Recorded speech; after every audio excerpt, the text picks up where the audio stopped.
You know, the things which are in the spirit, unajua vitu ambavyo viko katika roho are not attractive. Havivutii. No sense. Havileti hisia. You can't taste. Havina ladha. Hapana. Hapana. That is why the day God commanded Moses, na ndio maana siku Mungu alimwamuru Musa to slaughter the lamb, achinje mwana kondoo for their redemption, kwa ajili ya ukombozi wao, he told them, aliwaambia, slaughter the lamb, mchinje mwana kondoo, and the bread without what? na mkate pasipo nini? Mkate usiotiwa nini? Good. The bread without that one. Mkate usiotiwa chachu. Are they taste? Je, una ladha? Una ladha? Why God gave them these things without taste? Ni kwa nini Mungu awape vitu hivi visivyo na ladha?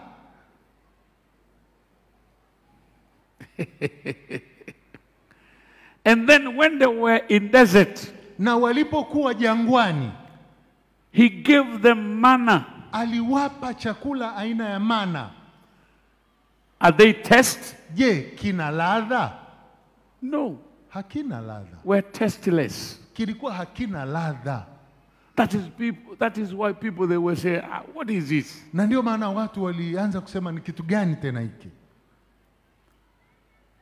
Anything which gives you success, chochote kinachokupa mafanikio and long life, na maisha marefu, and eternity, na uzima wa milele, are tasteless to the flesh. Havina ladha kwa mwili huu. Are tasteless in this flesh. Havina ladha kwa mwili huu wa damu na nyama. That is why very few people understand the theory. Na ndio maana wachache sana wanaielewa hii nadharia. Very few. Wachache mno. And those few, na hao wachache, paving their life, ndio wanaongoza maisha.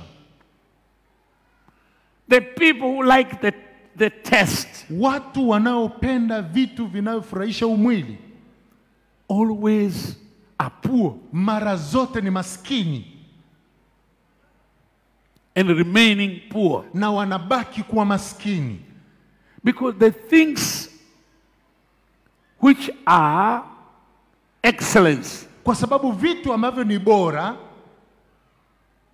are tasteless. Havina ladha.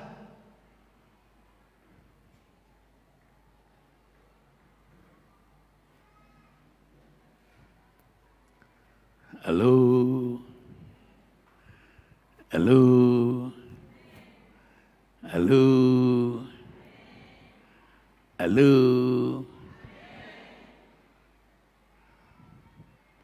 Mtu akipata diabetes, kisukari. When you get diabetes, the one who gets diabetes, yule anayepata kisukari, they tell them don't use what? Wanamwambia situmie nini? Why? Sugar. Sugar is tasty, isn't it? Sukari na ladha, sivyo jamani? For the sake of your life, kwa sababu ya uhai wako, take the taste out. Ondoa hivyo vyenye ladha.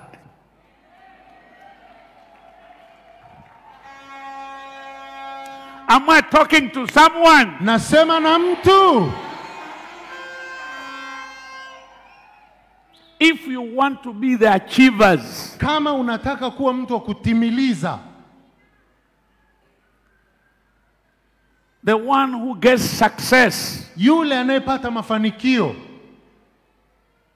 the one who prosper, yeye anayestawi, remove the word of taste in your mind. Ondoa neno la ladha kwenye akili yako.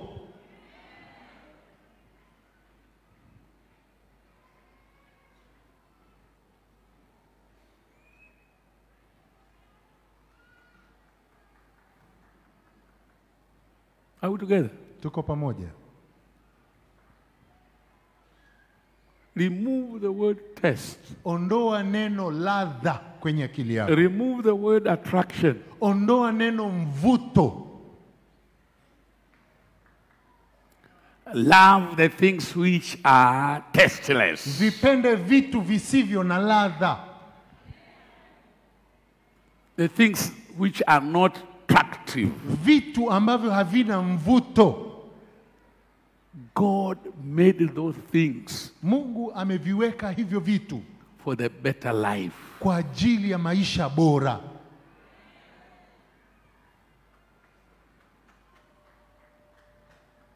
The people who are pressure, Watu wenye shinikizo la damu and have the, cholesterol, wana mafuta yaliyozidi mwilini, when they go to hospital, wakienda hospitalini they tell what? Not to eat. Wanaambiwa wasile nini? Meat, yeah? Wasile nyama. Meat are good, yeah? Nyama si nzuri. It's tasty, yeah? Si ina ladha. Huh? Si ndio? Why they tell you don't eat? Sasa kwa nini wanakuambia usile nyama? The meat which has the fat inside, Nyama zenye mafuta ndani, very tasty. ina ladha sana. You know that? You know that? Si unajua hilo? Why are they told Sasa ni kwa nini wanaambiwa don't eat usile nyama yenye mafuta while it's taste? wakati hiyo nyama ina ladha? Anything which carries your future Chochote kinachobeba ubadaye wako are tasteless. hakina ladha. Please bear with me. Tafadhali chukuliana nami. So when I came to know God, Nilipokuja kumjua Mungu, I left all my friends who are taste. niliwaacha marafiki zangu ambao walikuwa wanaleta ladha.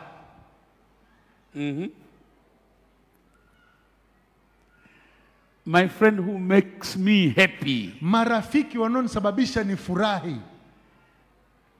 My friend who makes me praise.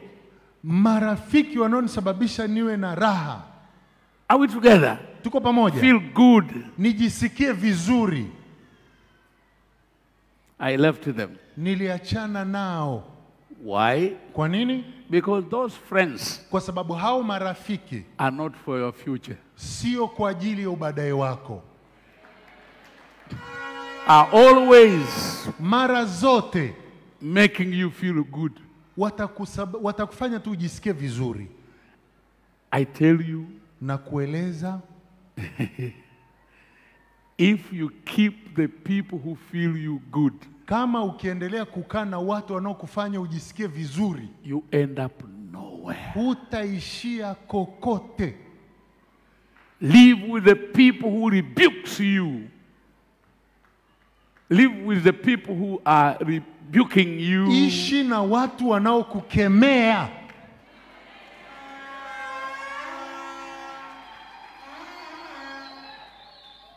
With the people who makes you feel bad. Wale watu wanaokufanya mara zote ujisikie vibaya. Those people are very good. Hao watu ni wazuri sana. Because they will fulfill your future. Kwa sababu watatimiliza ubadaye wako.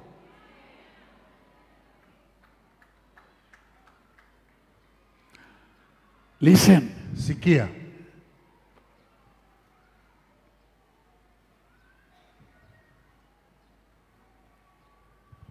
Hello. When you read the history of David, Ukisoma historia ya Daudi, when he ran away from Saul, alipomkimbia mfalme Sauli,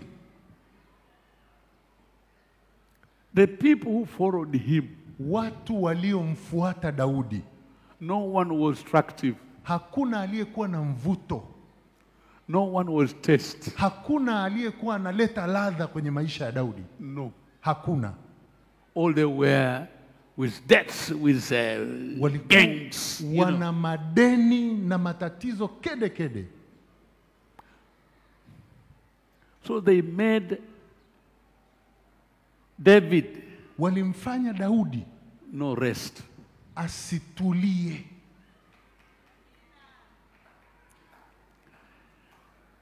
If you want to grow Kama unataka kukua and become very great, na kuwa mkuu sana, be surrounded with the people who do not let you sleep. zungukwa na watu ambao hawakupi usingizi.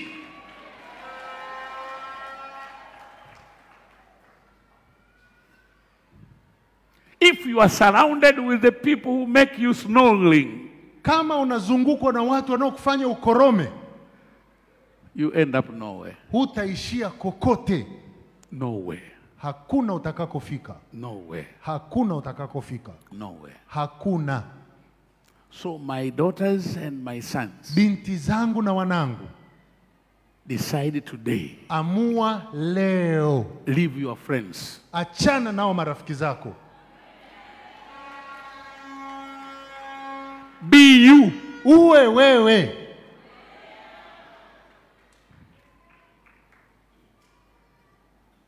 This is me. Huyo ndio mimi.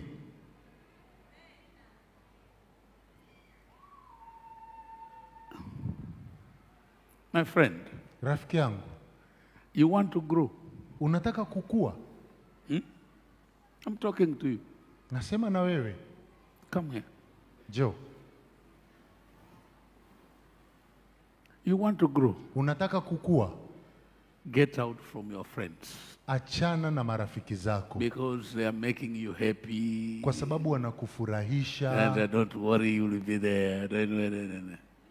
na unakuwa You huna will go hofu. nowhere Hapana, because they are destroying your mind. kwa sababu wanaiharibu akili yako.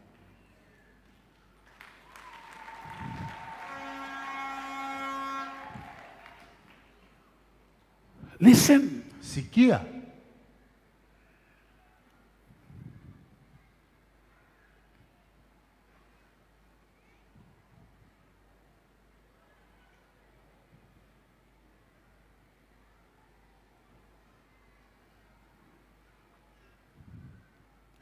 You are so touched with the world. wewe umekamatwa sana na ulimwengu. You want to be praised. Unataka usifiwe.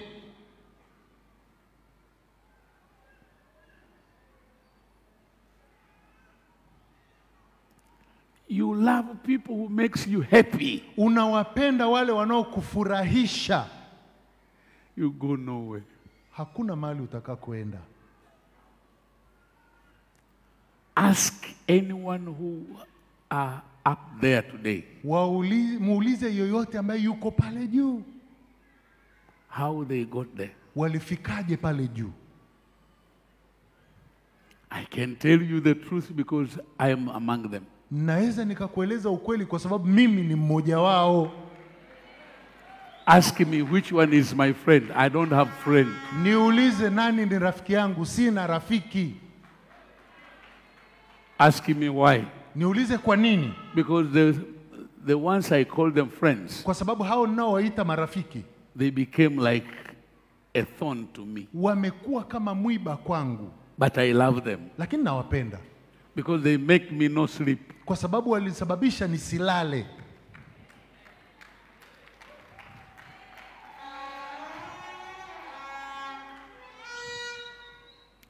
Let me ask you, Acha nikuulize, if you don't sleep, kama hulali, no joy, huna furaha, no happiness, huna changamko, what do? unafanya nini?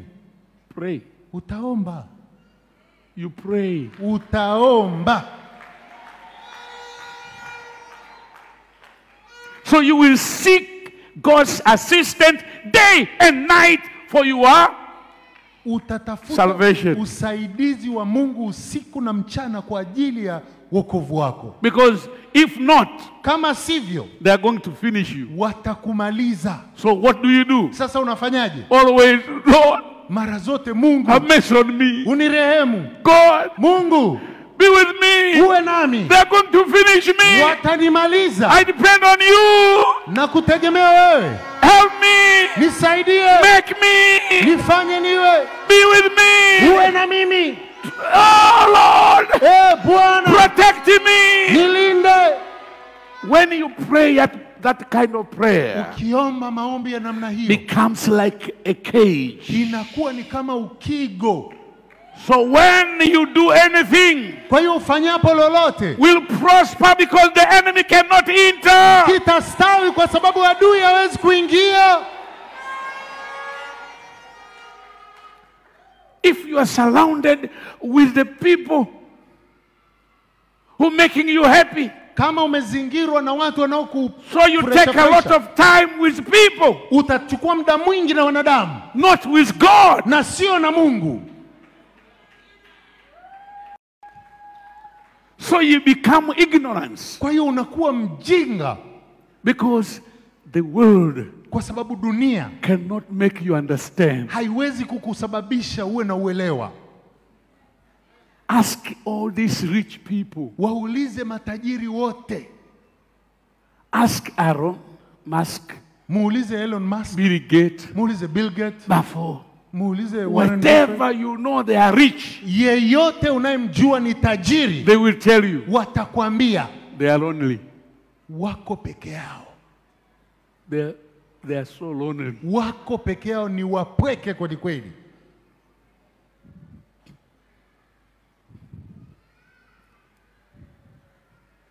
Why are they lonely? Ni kwa nini ni wapweke? Because they are surrounded with enemy. Kwa sababu wamezingirwa na maadui.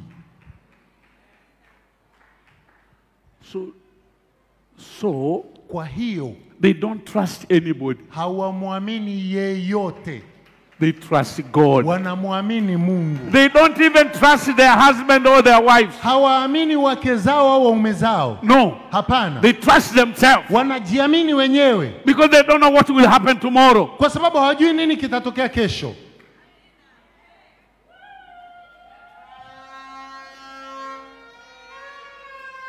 In this world, Katika dunia hii, if you want to become, kama unataka kuwa mtu fulani, change the way you walk.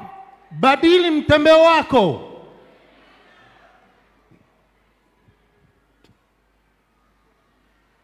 Change the way you walk. Badili mtembeo wako.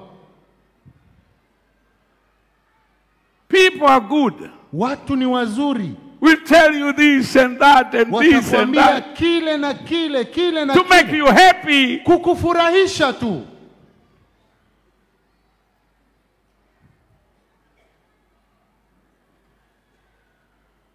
Hello.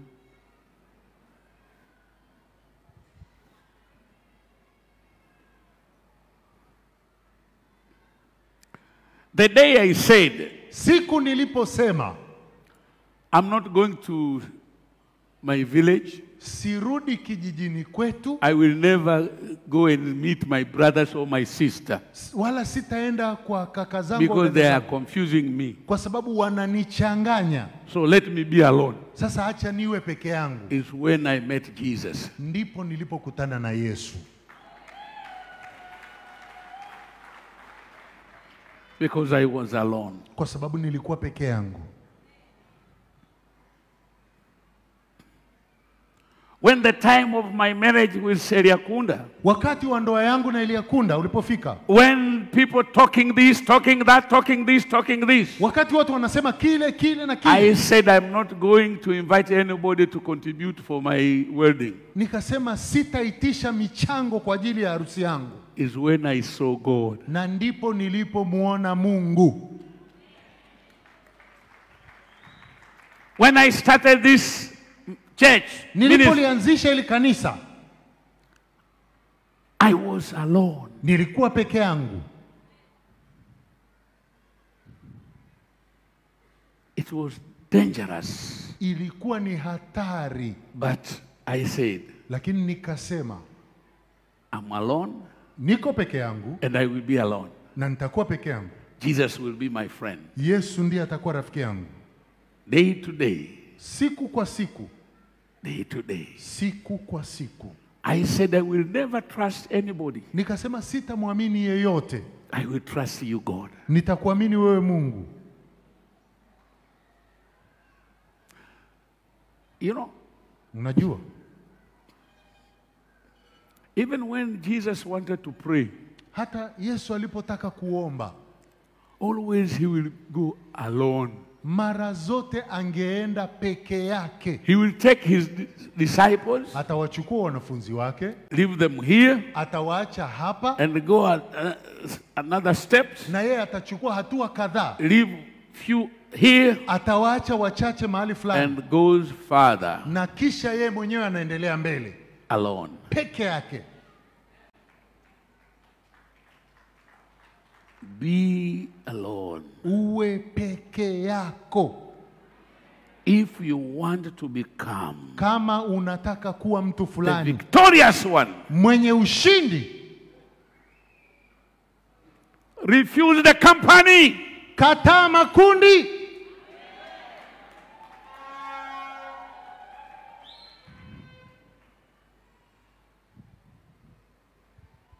Okay. Let me go to the teaching. Acha sasa